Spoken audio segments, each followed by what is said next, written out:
Today I want to talk about starting a bulk food pantry.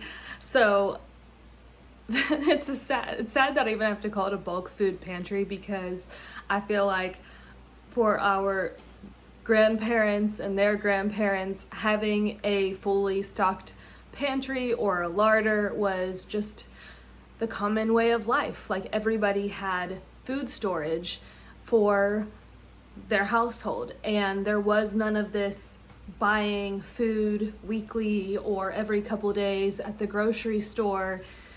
That was our lifestyle. We did that, I did that my entire adult life, and even into our first few years of marriage. I worked at Trader Joe's, and we would buy several groceries like throughout the week.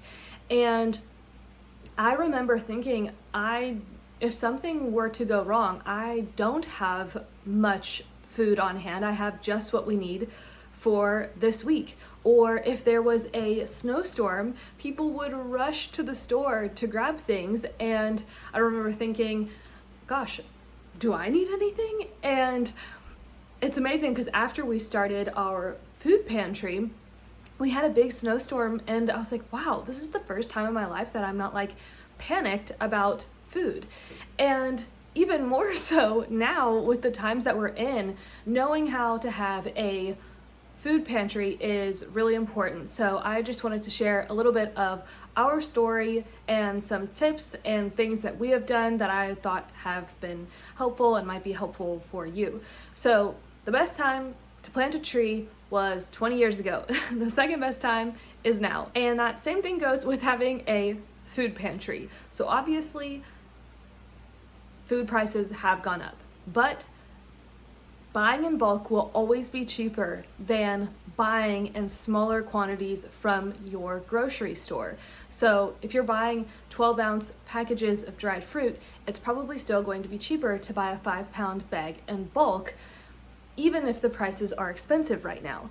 I'm not talking so much about long-term prepper stuff. That's not bad. I think that that's a good thing, to know how to store food for long-term storage with Mylar bags, oxygen packets. All of those things are really good. I'm just talking about daily living and having a pantry at home, so we're not dependent on spending our gas money to drive to the grocery store every week or multiple times a week. How can we build a lifestyle to where we have the food that we need in our home and we don't need to keep on going to the store? So that's what I'm talking about today, is your everyday pantry items. That's what we have, and we've done this now for coming up on 2 years. When we got back from South Africa, we were stuck in South Africa during the 2020 lockdown, and when we were over there, we both were like, okay, something is going on. This is really wild. And when we came back to America, we were trying to figure out what we were doing, where we were going to live, and one of our ideas was to start a bulk food grocery store near us, because that wasn't a thing, and we figured that was a need. And so we started looking into, if we were to start a bulk food grocery store, where would we supply our stuff from? And that is how I stumbled across Azure Standard. And we didn't end up being able to start the grocery store, but I did go ahead and place our first order from Azure in November of 2020, and we placed an order of 400 pounds of food, because we were starting from nothing. We had just came back to America, we had just moved into our home, and we were starting from nothing. So instead of going to the store and buying small like little packages of spices, rice, all of those things, we were like, well, let's just go ahead and buy these things in bulk. So if you watch that video, which I'll link here, that video, we purchased rice, seeds, legumes, grains, flour. I actually don't know if we got flour in that order, but we did later. I don't know if I said spices, but we got spices, and it was definitely a huge order. And I think a lot of times people are intimidated in buying in big quantities for a couple of reasons.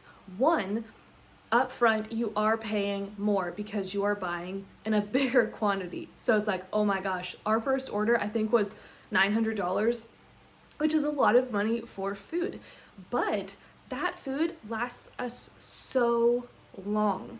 I mean, we still have some spices from that order, and spices don't go off. People can say they do, and yeah, obviously everyone would rather have spices fresh from your garden, but you don't know how long these spices are sitting in the store anyways, so why not be sitting on your own shelf at home in your glass container than in the plastic bottle in a warehouse somewhere? So that is a concern for some people, is the price of things, but you have to think of it by breaking it down price per pound. When we first did our Azure order, we broke everything down price per pound, and I compared it to Vitacost, Kroger, all the other places, and I was like, oh my gosh, this is so much cheaper. So you are saving money in the long term. You're just going to be paying more money up front. The other thing that people hesitate about buying in bulk is food storage. Like, okay, if I buy 25-pound bags of rice, where am I going to put it? And I don't think food storage should stop you from going ahead and making decisions to start buying in bulk. So we kind of stumbled into buying in bulk, not really intentionally. In our area that we were living in, we had several like Whole Foods, Fresh Time stores moving or closing, so their bulk food sections sold, and we like loaded the stuff into the plastic bags that they sold them in, and then we brought them home, and I was like, oh my gosh, what if we have mice problems? We can't store these things in plastic. And I went straight to Hobby Lobby during their 50% off week and bought glass jars, and I still have those glass jars today. All of these jars here are from that. Not all of these jars, but some of these jars are from when we went to Hobby Lobby. And since then, we have just been collecting glass jars everywhere we've gone. I've said in our other videos, you can buy them from yard sales, auctions. Go to HiBid and find your state, put in your zip code, and you will find all the online auctions near you. That has been such a blessing for us. People will give away glass jars. You can save your glass jars from other things. So I purposely order things from Azure in glass, like the coconut oil and the honey and maple syrup, because I know I'm going to reuse those glass jars. I bought the apple cider vinegar 32-ounce bottles in bulk. It was 12 in a pack, because I was like, I'm gonna save these bottles, and then I can buy the gallon jugs for now on, and I'll just decant them into the glass jars. So try to start thinking now, like, okay, what can I buy in glass, and just keep reusing those containers. We did that with peanut butter. We used to buy the Santa Cruz brand of peanut butter, and I saved those glass jars, and then when we started making our own peanut butter, I just put the peanut butter in those same old glass jars. It worked out perfect. And you can go to antique malls to find them, and you can even buy ball jars. Like some of these were brand new, and I just bought them, and this is an investment. These are things that you will have forever and ever if you take care of them and steward them well. So we consider those type of things as tools for our budget, tools for our home, and I'd much rather spend money on glass, things that you can then pass down to your children's children, and it's good for food storage. So start finding glass jars, start saving them. And then we had glass jars when we placed our $900 Azure order. But then when we went to the Azure pickup and put all the stuff in our car, we were like, we don't have enough glass jars for 50 pounds of oats, 25 pounds of buckwheat, 50 pounds of steel cut oats. Like, we need a plan. So on our way home, we stopped by the IGA in our town, and we went back to the deli counter, and we said, do you have any food grade buckets that you don't need anymore? And they said, yeah, we have a bunch. So they had, I think, 3 big 5-gallon buckets, and then the like smaller, like maybe 1 or 2 gallon buckets. And they just handed them to us with the lids and everything, and we were pumped. They were food grade. We just needed to wash them. So we took them home, we washed them, and that's what we used. And now if we go back to the IGA, when we have gone back, they now charge us for them just a couple of dollars, which we're happy to pay. But we were getting them for free. So go around to your local stores, to the deli section, and ask them about their food grade buckets. If they give them to you for that cost and that's what you can afford at that time, awesome. You can buy glass and you can buy buckets from Azure Standard, from other places like Uline, Container. There's a online store that I've seen for buying apothecary jars that sell big things. I can't think of the name of it, but you can buy containers online. They will be more expensive, but do what you can with what you have and just try doing something. And that was our thought with the buckets. We're like, yeah, the gamma lids would be nice. We couldn't get them. So this will do. And it's worked well for us. Like I said, we are almost 2 years in to this journey and we've had no issues. And several people have asked about how we store our like wheat berries and oats and that type of thing because of the weevil situation. The first round, I didn't do anything. When we bought food in 2020, I did not do a thing. And praise God, I did not have any problems with weevils. We had none of that in our oats or anything. And again, we didn't buy these things for long-term storage. We were buying these things for our pantry for everyday life. So we had gone through that stuff for most of it within 6 to 9 months. So that's one thing. The other thing is, now that I am buying wheat berries in big quantities and I don't know how long it's going to take to use them, I am doing the good steward thing and I am putting them in our freezer. So I put them, if it depends on how much freezer space we have. We do have a deep chest freezer. I'll get into the importance of buying chest freezers in a bit, but that's where we put our bags of food in there. We leave it in there for around 10 days. And then when I take it out, so if I do the whole bag, I'll take it out and then I take cookie sheets and parchment paper or bowls and I spread them all out. My kitchen table is full of these things and I do layers of the wheat berries. And the reason I do that is to help get rid of any condensation from the freezer. So I've watched so many food storage videos and everyone has a different opinion on how to get rid of weevils. Some people say you shouldn't freeze. Some people said you should just use oxygen absorbers. But for things that I'm gonna not be storing long term, I'm not gonna put in an oxygen absorber Mylar bag because those are things that I will be using, like all of my wheat berries here. So what I have found works for us is you can put them in Ziploc bags. Azure sells a great BPA free brand of Ziploc bags, and then it's in a smaller size, and you could even put it in your upright freezer. Put it in there. You could leave it in there and use it as you need it from the freezer, or you could then, after 10-ish days, take them out, spread them out on your cookie sheet, in glass containers, on parchment paper on your table, and just let them air dry, let all the condensation come off, and then store it in your glass containers.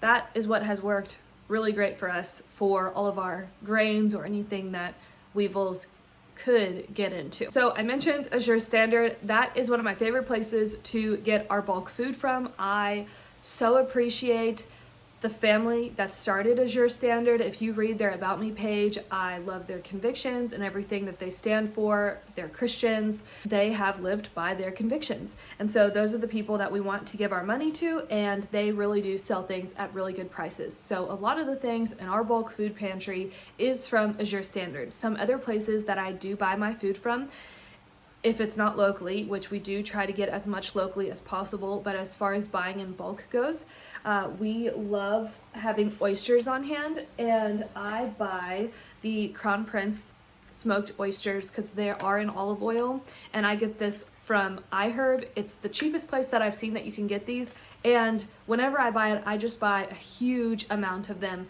and then I store them in my little basket down here, and we try to eat oysters at least 3 times a week because it's a really good source of zinc that our body is able to absorb. So that's where I get my oysters. And then you can also get salt. That is something that's really good to have on hand that will last for a very long time if you store it well. And we get our salt from Redmond's Salt, and we bought a 10-pound bucket from them that I'll just decant into my other salt jars. And then there might be local places near you. We have an Amish grocery store near us, and recently that's where I bought a gallon of maple syrup. And we go to the flea market. We have a beekeeper that we're friends with, and we buy 6 pounds of honey from him that we keep on hand. And it's really nice to build relationships with people in your area. So should there ever be a problem with food shortage, you know that you can at least go to them, and they should still be producing their stuff. Like, bees aren't gonna stop producing honey in the case of the world being chaotic, or cows aren't gonna stop producing milk when the world gets crazy. So finding connections in your local area is really, really important for building your food pantry. And that goes for growing things in your own backyard. Last year was the first year that we really grew a ton of stuff from our backyard and then canned it and storaged it. So I now only have 3 cans left of our tomato sauce from last year. I'm so thankful. It's almost tomato season. And this year I'm going to try to do even more. So last year for the tomatoes, I mostly did tomato sauce and tomato soup. This year I want to do more salsa, ketchup, of course the sauce and the soup. I'd like to do tomato paste. Those are the things that I'm trying to grow into more and have those things on hand in our pantry. And then you can also do things like soup. So last year I did butternut soup, and that freezes really well in glass containers, and that's in our deep freezer. So doing what you can, and even if you don't grow it from your garden, the butternut, I didn't grow butternut in our garden last year. I got it from our local farmer's market from a guy who doesn't spray pesticide on his plants and grows organically. I made a huge batch of butternut soup, and then I used that in the fridge or in the freezer. So you don't have to grow everything yourself. If you're able to, if you have the space, then definitely grow what you can. But if you don't, go to your farmer's market and you can you can make pickles. You can make pickles from the cucumbers that you get at the farmer's market. And another cool thing to do is growing herbs. Even if you can only grow out of pots, growing herbs yourself and then storing them in glass jars with a beautiful label makes your pantry look really nice, and that's your medicine cabinet. You have an abundance of herbs that you have on hand for if you need it. So it's not just food, it's also your apothecary, having a medicine cabinet for your family. Really good resource for finding farms near you that you can pick their stuff from is pickyourown.com. That's where I found a blueberry farm near us that doesn't spray, and hopefully by the end of this month we'll be able to go there and pick blueberries from them. And it was through them that we got connected with the strawberry farm that we went and were able to pick strawberries from last week. So that is a great website to refer to and find farms near your area that will allow you to pick from their land. And then if you are looking for raw milk, realmilk.com is an amazing source to find raw milk. That was originally how I became a part of the milk share that we were a part of. Since then, we met some Amish at a flea market, and they're closer to us. It's cheaper, so we've been buying our milk from them. And then also buying meat in bulk is going to save you so much money. I don't know why it took us so long. The first time we bought a quarter of a cow was last year, and we will never go back to just buying cuts of meat by themselves. It is so much cheaper to buy half or a quarter of a cow, and especially if you have friends or family near you and you can go in on a whole cow and divide it, that will save you so much money. It is so much cheaper, and it gives you such peace of mind that you have that really good quality meat. You want to make sure it's grass-fed, grass-finished, and you have it in your freezer. That is such a blessing. So then that brings me to the chest freezer. There are tools that you will need to invest in, like I said, the glass containers, a chest freezer. All of these things are really important for your home economy, and they are investments because it will pay off in the long haul. It'll feel like an upfront cost, but it will pay off in the long haul because you will be saving money with how you are using that. So by having a chest freezer, you don't have to spend gas to go to the grocery store every week. You get good quality meat for so much cheaper. You have an abundance of meat on hand. You have the peace of mind that if something goes crazy, you have meat in your freezer. So it's truly such a blessing. And you can find chest freezers if you don't want to buy one new. Again, you can find them at auctions. And the last tool that I want to touch on that's a great investment is a grain mill. That is something we decided to invest in this year. And obviously all of these things, it is over time. So we're trying to pick something every year that we use for the home. So last year we bought the chest freezer. This year our investment into our pantry stuff is the grain mill. So we got this, it's a Nutri-Mill grain mill. We love it. It is awesome. Actually, the first one that they sent me did break after my fourth use of it. The stone cracked, and within a few days they sent me a brand new one. So it is awesome. I love it. And wheat berries are so much cheaper, and 1 cup of wheat berries makes 1.5 cups of flour. It's so amazing.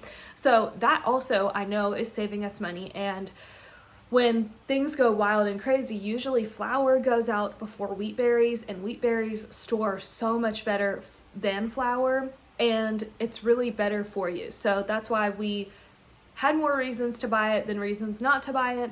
And so that was our kitchen tool for this year that we decided to invest in. And I think maybe that's like a great thought process to go into this of, okay, what can we do this year with what we have? And do that. Like, you don't have to buy the pasta maker, the chest freezer, the grain mill, the freeze dryer, the dehydrator, all in one go, but each year build the tools of your home economy and just keep adding things to it. And then as the years go by, you will be so equipped, and then you'll be able to pass those things down to your children's children. And even this year, if it's just buying a canner and things to can, that is awesome. And if you steward these things well, they should last you a really, really long time. So I hope that this has been encouraging for you. It is a totally new, old way of life. I feel like it's going back to the ways things used to be, but nobody does this anymore. Like, when we first started doing this, we were like, why doesn't anyone do this? Why haven't we done this before? So it's going to feel awkward when you get started, and some people probably won't understand why you're buying huge amounts of food, but when things start to go crazy, and especially now, I do feel like we've been vindicated because we bought so much of our bulk food when it was so much cheaper.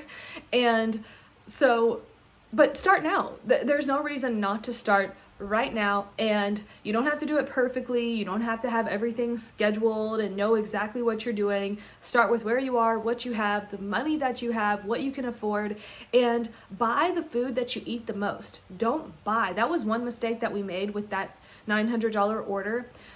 I was coming out of a 2-month season of eating vegan, which we don't eat anymore, but I bought a lot of chickpeas, lentils, flax seeds, chia seeds. So I have a lot of those things still. Thankfully, it'll last a really long time because we are storing it really well. But yeah, if I were to do it over again, I probably would have bought more things like rice, wheat berries than what I did buy, but we have them. And so now things like chia seeds, we don't eat. Those are the things that I am keeping for long-term storage. In case something crazy does happen and we need food, I can know how to make chia seed pudding, and that is a good survival food. So all of that to say, buy the things that you eat the most, that you'll know you'll go through.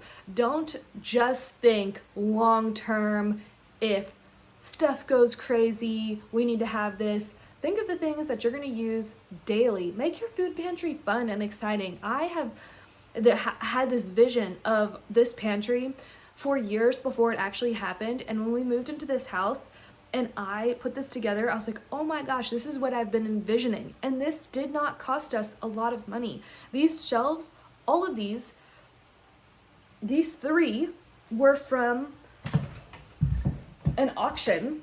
And then this one is a cheap Walmart shelf, and that we just repurposed and used it as a pantry shelf. And will it last super long? Probably not. It's made out of chipboard, but it's functional and it works, and otherwise it would be in the dump because I don't love it. So do what works for you, and whatever you do is going to be more than what the average person is doing by just continuing to go to the grocery store every week and to panic when things start running out. You don't want to live that life. You want to live a life that's peaceful, and part of having peace and serenity is having food on hand for if you need it, if your family needs it, if your friends need it, if your neighbors need it. You will be someone who has food available for no matter what happens. If an electric situation happens and you need to cook food over the campfire, I mean, you'll be able to. Or if a snowstorm comes, you'll have all your food. You won't be the person panicking, running to the store to buy milk, bread, and eggs. So those are just some things to think about. I hope this encourages you, and I bless you. God bless.